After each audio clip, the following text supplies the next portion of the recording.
6:51, time for the morning sprint. We start with meteorologist Chris Reese on a cold day on tap yet again, Chris. Once again, it's the dangerous cold sticking around, and the reality is we're used to it at this point because we've talked about it for days, but it is still dangerous. So make sure you're checking on your neighbors, checking on your pets, making sure that you're following the precautions. Wind chill advisories up north, they've been canceled for Juneau and Adams counties, but they still exist towards the north of that until 10 o'clock. Here we are with those wind chills. Most of them are well below zero, but some of them line up with the air temperature as well. It is 9 below zero in Madison right now, 14 below in Roan Rock, and 12 below in Boscobel. Of course, we are seeing more and more of that cloud cover streaming in. That'll continue to increase as it goes throughout the day. Thank you very much, Chris. Let's take a live look now at the U.S. Capitol, where lawyers will give opening arguments in former President Trump's second impeachment trial this afternoon. Yesterday, the Senate voted to continue with the proceeding after hearing arguments about its constitutionality. All 50 Democrats and 6 Republicans say it is. At least 200 people are facing charges in the deadly insurrection at the Capitol. They came from all over the country, including Wisconsin. An increasing number of defendants coming through court this week are resting their defense on former President Trump, blaming him for the violence. The president's attorneys argue Trump's words at the protest before the riot were not meant to be taken literally. The board of the U.S. Capitol Police Union says it will move forward with a no-confidence vote for the force's top leaders. NPR reports the vote will be held before the end of the week, just over a month after the deadly insurrection. The Capitol's top 3 security officials resigned in the days following the attack. Rioters killed a Capitol police officer during that insurrection. There was screaming and there was shooting. I didn't know what to do.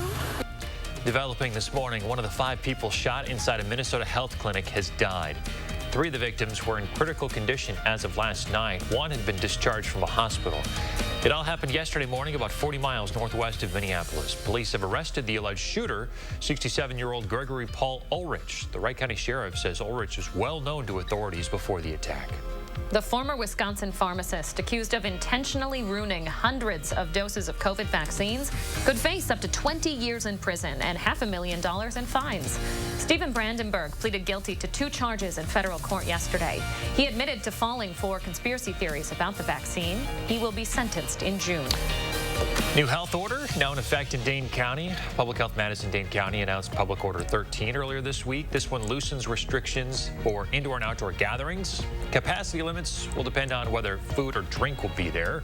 It also impacts sports and group workout classes. You can find a full breakdown of the order right now at channel3000.com. COVID building restrictions will go into place on the UW-Madison campus today. The university had planned to start enforcing the Badger badge restrictions last Monday. It got pushed back to start today instead. Students will be required to test negative for COVID-19 and then be up to date on testing to access campus buildings.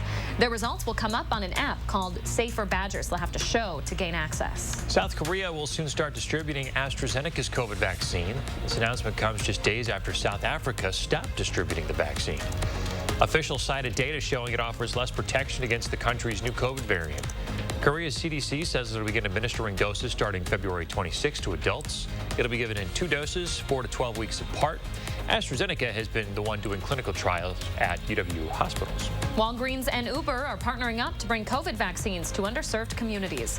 Uber says transportation shouldn't be a barrier to healthcare, which is why it's going to start offering free rides to Walgreens and off-site clinics. The initiative will start in Chicago, then expand from there. After making an appointment with Walgreens, folks will get an email from Uber to set up their ride. President Biden will visit Wisconsin for the first time since being elected. Next week, he'll take part in a town hall in Milwaukee with CNN's Anderson Cooper. It will happen on Tuesday. And Pabst Theater will be hosting it. Start at 7 o'clock. The event's invitation only. The audience will be socially distant. Tuesday is also the day of Wisconsin's spring primary. And traffic-wise, things continue to look smoothly throughout Dane County and the city of Madison. The hope is that we keep it that way. Southwestern Wisconsin looking good as well. And lastly, we'll leave you with another chance to download our First Warn Weather app. If you are getting ready to be on the go, but you want to be in the know, call me a poet. Bring out your phone, take a picture, or open up the camera, scan that. It'll take you to where you need to go. Thanks, Chris. Have a great day, folks. We'll see you tomorrow.